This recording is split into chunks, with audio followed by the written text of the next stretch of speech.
kind of break into this. Like, talk a little bit about like what's going on, because people I think have a hard time separating that it's entertainment and what does this really have an impact upon me? Well, it's not. There are agendas, right? The Bible says, "See to it that no one takes you captive through hollow and deceptive philosophy." Don't be conformed to this world. Mm-hmm. So just entertainment is a very surface level, really a deceptive. That's the mask, that it's harmless, that it's not going to affect us. In fact, when you get whistleblowers out of big tech, out of the entertainment industry, they admit they have agendas. That agenda might be according to a certain worldview, or even just a corporate business model. Like the CEO of HBO came out and it's like, we're in the business of building addicts, building video addicts. We want to build as many addicts as we can across as many franchises as we can, right? So for somebody, Girls is their obsession, and that's why they subscribe to HBO. For somebody else, it's boxing. For somebody else, it's Thrones. For somebody else, it's Silicon Valley.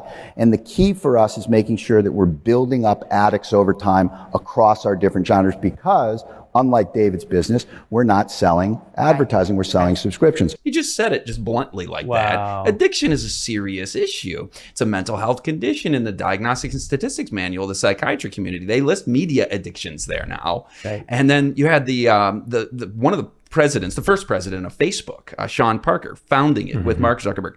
He came out maybe like 5-6 years ago and he said, we deliberately were giving them a little dopamine hit here, give them a little dopamine hit there to keep them on the platform, keep them doing what we need them to do. And he says, it was Mark, it was me, it was this guy on that platform. He names all these people. You remember this quote? And he goes, they did it. We did it on purpose. Yeah. We knew what we were doing and we did it anyway. Speaking at an Axios event Wednesday, Parker, who worked with Mark Zuckerberg to develop Facebook, with a bombshell claim, saying the site was intentionally built to hook you. That thought process was all about, how do we consume as much of your time and conscious attention as possible? It's a social validation feedback loop because you're exploiting a vulnerability in human psychology.